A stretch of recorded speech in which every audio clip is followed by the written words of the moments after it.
Hello and welcome to a very special episode of Time to Chat with Dr. Judith. I'm very excited to be joined today by Dr. Judith herself as we welcome and start Neurodiversity Celebration Week. How's your week been so far for Neurodiversity Celebration Week, Judith? It's been busy. Yeah. It's been really busy. It's really great to be doing Neurodiversity Celebration Week, and particularly to touch on it in this episode. 1 in 5 of us is neurodivergent. So when we look at dyslexia, ADHD, autism spectrum disorders, when we look at all aspects of neurodiversity, it really does impact lots of us. And so it's nice to have it celebrated. It's nice to have the opportunity to talk about all things neurodiversity. And it's really been in the news as well. And what does that celebration word mean to you when it comes to neurodiversity? I think it's looking at strengths and also struggles. So celebrating some of the strengths of neurodiversity, some of the strengths that we become more aware of as we learn more about neurodiversity, which is important. And it also means celebrating the fact that this has been a journey for many neurodivergent people, coming to the point where they're actually able to come out and discuss their own neurodiversity. So, and it's great to see people like Jamie Oliver talking about dyslexia, and to see so many people happier to talk about neurodiversity. It's really important. It is, right. And I think we've talked about before the kind of idea of, like, for instance, ADHD. ADHD is a superpower. And I think that can sometimes be trapping for people with neurodiversity, right? Yeah, absolutely. I think there is this, it's good to talk about neurodivergent strengths because traditionally it's been very medical model. We're talking about diagnosis, we're talking about disability and difficulty. But for many people, their neurodiversity is much more of a difference. It's a way of being rather than necessarily a diagnosis or a disability. But we mustn't at the same time be rushing to say, oh, this is a superpower, because I don't think anybody's going to say, oh, my dyslexia is a superpower. There may be aspects of the neurodivergent identity which are real strengths, but there's usually aspects which are struggles as well. I bet. And we want to talk a bit, I know you were quite keen to talk about nature today, and it kind of, initially I was thinking nature and neurodiversity, what is the link? So I'll open the floor to you. Tell me a bit about what you're meaning when it comes to nature and neurodiversity. I really want to talk about nature for lots of reasons, but firstly, sort of tell the story. Going back to maybe 5 years ago, we're just coming up to the 5th year anniversary of COVID, the first lockdown. Oh my gosh, here we are! Wow. Yeah, that's 5 years ago, and that was when I first discovered just how powerful nature could be, as essentially as a kind of healing agent, as a way of finding reconnection. And a way of finding a degree of peace and tranquility, because we lost everything in COVID. People couldn't go to work, they couldn't connect socially, they couldn't go to the gym, they couldn't socialize. And at that time when we'd lost everything, that was a time when many of us really turned, and I certainly turned to nature, because that's what there was. That's all that was available, was to go outside, to walk, to be in nature. And it became my office, it became the place we socialized. It even became like a church. It was a place that you really connected with the bigger picture. And it was there that I learned, as I say, just how powerful nature can be. And when you say powerful, is it, so obviously from lifestyle factors, kind of, getting outside, getting fresh air, it feels like it feels good. Is there some science behind why it feels good, or what's good for neurodivergent people? Oh, absolutely. I mean, lots of my neurodivergent clients have told me this over the years, but I really discovered it myself, that it was powerful in terms of scientifically. There are things that nature provides that we really need, because it's where we evolved, right? It's where we actually kind of... True. It's where humans evolved. So of course it's good for us. But I mean, the first one, I think, particularly for ADHD, is around circadian rhythm and daylight. And we know that many people with circadian rhythm with ADHD have differences in circadian rhythm. They may not get going as quickly in the morning, and they may find that they are then very awake and struggle to go to sleep at night. And daylight has really powerful effects on the pineal gland. It stimulates the release of melatonin later in the day. So if you get out before noon, the dose of daylight is about half an hour in the morning before noon, and you need to have that sunlight on the bottom of the eyes where the receptors are to pick it up, and that helps us to sleep better. So first of all, there's this daylight, and there's really great science around that, as I say, and that helps regulate sleep, wake cycle, and circadian rhythm. It's amazing how something as obvious as, we have it all around us all the time, maybe in the UK a little bit less in the summertime and the wintertime, but it sort of seems like a really obvious solution, get out, get some fresh air. But I mean, yeah. I remember somebody once saying to me, just don't tell me to go for another bloody walk. It's like, don't, it's like, really? But I think when we have the science at our fingertips, that's what I was discovering, is because I also became a medical educator in the pandemic. That's when my medical education career really took off. I'm not telling you to have another bloody walk. Of course, why would you? But if you know why, if you've got the science at your fingertips, suddenly you go, this is powerful. This will make a difference. And particularly we know with movement, there's massive evidence for movement as an all-purpose intervention to improve all aspects of health, but particularly for focus. So that whole phrase, the phrase thinking on your feet? Yes, yeah. Could be designed for people with ADHD. That's really interesting because, I mean, for my own kind of journey with, mental wellness, the biggest thing that people always say to me is, when you're in the pits of whatever you're going through, just go, get some exercise, do some exercise. And I always think, really, is it that simple? But so there's a science basis in what you're saying there. Massively. And for ADHD, I'm curious that kind of, because it's kind of counterintuitive almost. It's like if you're already feeling really tense and worked up, is going and doing more exercise going to be a good idea? Or massively. And I mean, one of the simple things about exercise is within about 5 minutes of moving, the body increases levels of various neurotransmitters. Now, neurotransmitters are talked about a lot in terms of antidepressants and medication for ADHD, increasing dopamine, noradrenaline, serotonin. These are the neurotransmitters we talk about all the time in terms of medicines. Now, if I give you a medicine, it might take 4 weeks for your serotonin level to go up. Whereas if you start moving, we see increases in rates and levels of those neurotransmitters within about 5 minutes. So you have a very rapid enhancement in neurotransmitter levels in the central nervous system. And the other thing we see is we see enhancements of blood flow. So as we move, obviously we start to move blood around the body, and that also impacts the brain. We move, there's increased blood flow in the brain. And so you get enhancement of neurotransmitters and blood flow in the brain, which is obviously helpful for focus and attention. So loads of my clients with ADHD and myself as well, we find a day that starts with movement of some sort is a better day. It's free for many of us. And the nice thing about nature, it's free. It's always there. You can't ever lose nature. I can lose anything, but I can't lose nature because it's just there. So that's really good. It's not something you're going to mislay by mistake. No, I like that. And it's really interesting hearing the science behind it. Because for me, if I start the day and I just sort of, if I'm working from home, for instance, if I kind of roll out of bed and then sort of roll up to the office, it's like, my day is just off to a terrible start. So I try and always either go to the gym or go out and get a walk or get a coffee or something in the morning beforehand. And it makes a difference. So it makes a huge difference. There's some science behind it. Funny that, right? Yeah, there's always the science. Exactly. Yeah. I was interested as well. You said about the medication piece, you said, it'll take 4 weeks to kind of get results. Is that you saying ditch the medication and just go for the... No, not at all. Okay. I'm a real believer in a very holistic kind of ecosystem approach, which is mental health is complex. The brain is complex. Right? Yeah. I've been studying mental health for years. I've been 25 years in the business. I'm learning all the time. ADHD is really quite complicated, which is why I don't like the black and white. It's this or it's that. It's like, no, it's complicated. And we should also say for some people it's very serious. It can be a very serious disabling condition. So people should have access to good evidence-based advice, to therapy, to group work, to education and to medication, and to use use what you have available, what you can get, use all of those things. Obviously, we know there are waiting lists for assessment and medication, and that's a problem in terms of accessing good treatment. But while we're waiting, we can use some of these other things. It's nice as well, right? It's that idea of, I think it must be really stressful and debilitating to know that you've got something that you're struggling with and not being able to access the support. So it's intensely frustrating. It's problematic. The waiting lists are really problematic. And I think what we're dealing with in this country is a sudden realization. In fact, it was in the news this weekend, is that our mental health problems overdiagnosed. Certainly with ADHD, the evidence is no, not overdiagnosed at all. It was hiding in plain sight. It's always been there, just we weren't addressing it. So now people are much more open to discuss, get diagnosis and get it addressed. And we're moving through what people call this hump of late diagnosed adults that, again, it was mentioned at the weekend, particularly amongst women, and particularly in the pandemic, people suddenly being at home without their normal routines and became aware of ADHD in their lives and looking for assessment and treatment. Okay, nice. I'm curious, just pivoting slightly, and for people listening at home, please do put your questions in the chat box. I see we've got a couple of questions coming through, so we'll move on to the kind of Q&A portion shortly. I'm just going to be greedy while I've got Dr Judith here to ask my questions. One of the things I've noticed you talk about a lot with ADHD is this idea of slowing down. Yes.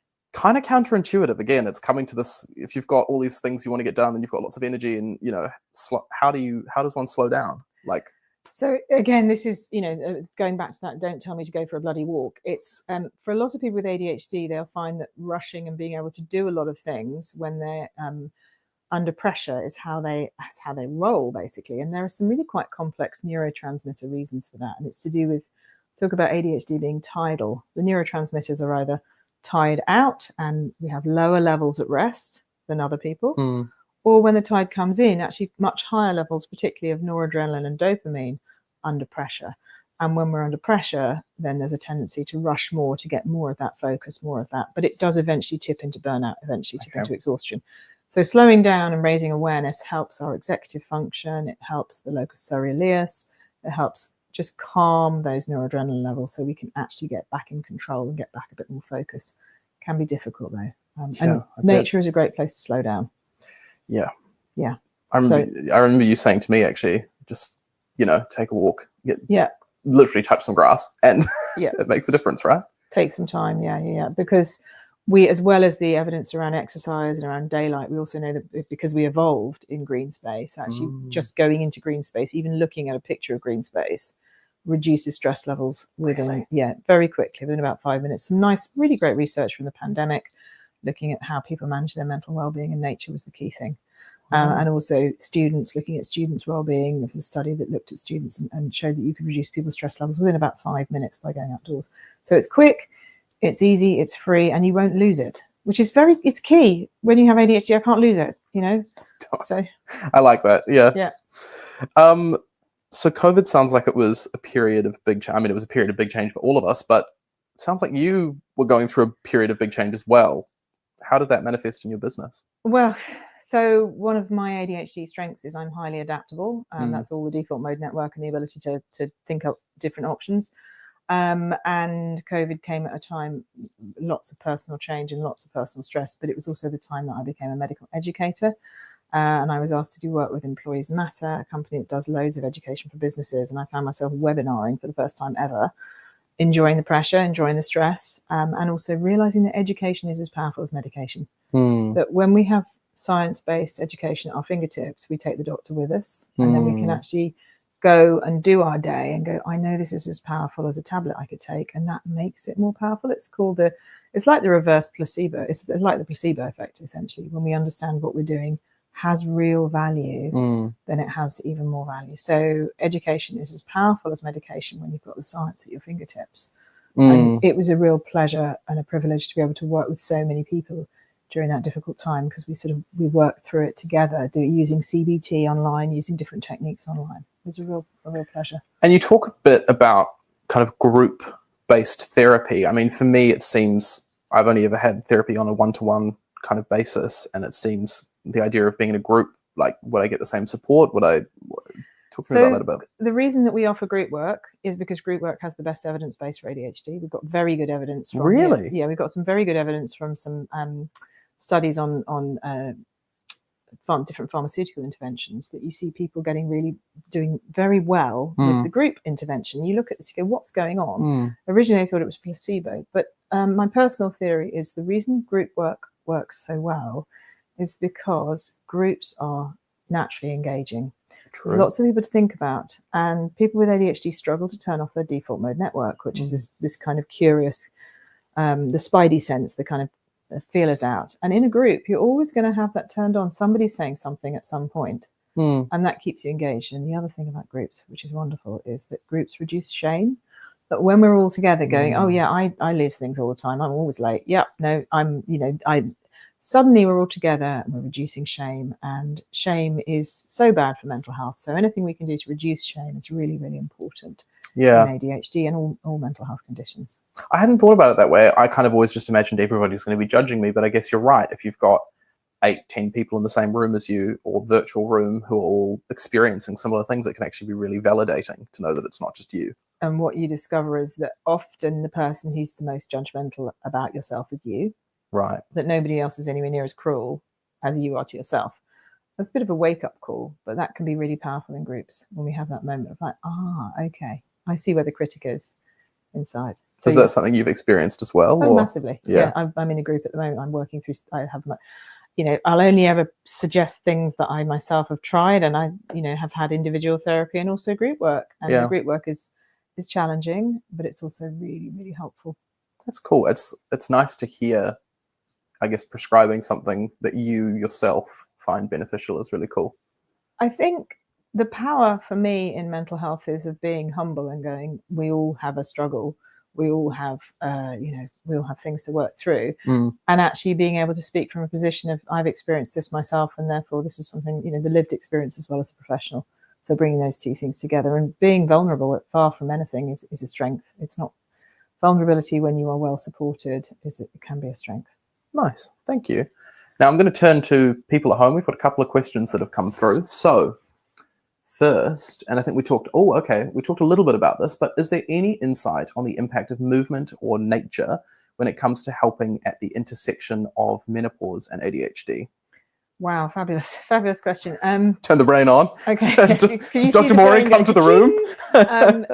So menopause is really interesting when it comes to mental health, because it's a time many women experience symptoms of depression during menopause. And if you have ADHD or ADHD traits, they will very often get worse in menopause because of the reduction in estrogen and the impact on dopamine levels. And we know that exercise during menopause can be beneficial for mood state generally. And we also know that weight training is particularly beneficial during menopause, and weight training can be very useful in stress management. I don't know whether I can quote you any specific research on menopause, exercise, and ADHD, but I can certainly say that exercise is good for mood state, and it's also good for ADHD, and it's also good in menopause. So it's there's that intersectionality indirectly right there. Yeah, there is a lack of good research on women with ADHD in the perimenopause. Okay, interesting. Yeah. And a second question, what would be your advice for coaches working with clients who have ADHD in terms of pace, content, structure? These are good questions. These are great questions. I love this. This is so funny. Coaches working with ADHD, I don't know if any of you have ever tried the walk and talk approach, but walk and talk is fabulous when you're working with someone with ADHD, because you're bringing them to the space where they focus best, because they're moving. And so as we move, we, as I say, enhance central nervous system neurotransmitters, the focus improves, and we'll often find ourselves able to work more effectively in that space. And we also notice when you're walking with a client and coaching, you pace yourself with your client. Like I will pick up on my client's pace. I will pick up if they're going fast or going slow. Where is the tide? Okay. So if someone is very burned out, we pick it up. And sometimes with it, I'm coached, and my coach walks with me, and we pause for thought. That's nice. We think on our feet, and we pause for thought, which is interesting. It's really interesting how we do exactly what the metaphor says. Yeah. So it's a nice thing to do. I mean, for me, I love when you say, let's go for a meeting, let's go, for a walk, or, it just freshens everybody, doesn't it? It does, yeah. You don't need ADHD to benefit from that. Oh, no. Not at all. Big fan of a walking meeting. Yeah, really, really useful. And here's one. We've got one about sleep and diet. How does sleep and diet affect symptoms of ADHD, or do they have any effect on ADHD? So sleep is a massive issue in ADHD, a huge issue. Probably to do with differences, as we said, in the way that noradrenaline is released and pulses out of the locus coeruleus in the base of the brain, and how that impacts circadian rhythm. Well, you'll often find me saying probably, because this is quite theoretical neuroscience. These are hard things to measure. But sleep, we know from clinical practice, is problematic in ADHD. And the great thing about daylight is it's free. It's not a drug. It's not going to have side effects. So getting that daylight in the morning can enhance circadian rhythm and enhance people's sleep-wake cycle. And we also, somewhere in the office here, we have a daylight therapy lamp. I packed it away back there somewhere. Yeah, there's a daylight therapy lamp that I relied on. I usually rely on that during the winter as well, half an hour before noon, to get that daylight, to really stimulate the brain to go, it's morning, it's time to be awake now, and then to help. So we know that sleep is a real issue. In fact, we could even do a whole episode about sleep and sleep hygiene. Maybe we should. Because it's such an issue in ADHD. And diet, another issue. Diet and ADHD, again, we could do a whole issue around food and ADHD, because there's some people are very specialized. I'm not, but there are people that are very specialized in nutrition, enhancing nutrition around ADHD.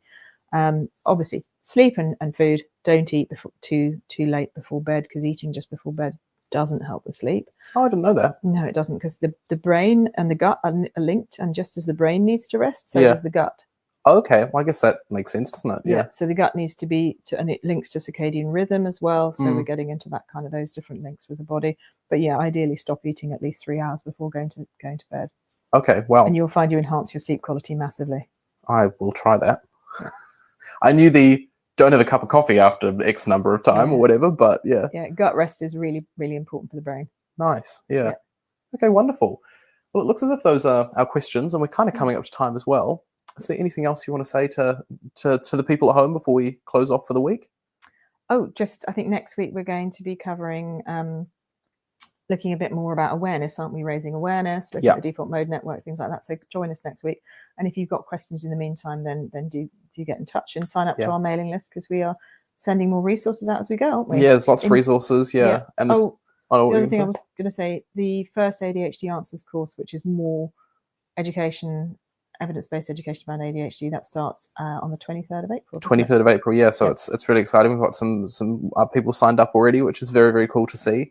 And I think it looks like it's going to be a great course, kind of getting that interactive kind of nature of being able to ask you questions. Yeah. And for people at home, that's not going to be a live stream format like this. It's more of a it's a small group process. Small group Yeah. process, exactly. So, yeah. yeah. Perfect for people with ADHD. Just for people with ADHD, and also the people who are working with them. Yeah, Yeah. cool. Wonderful. So there's all the details of that you can find on the website. Yeah.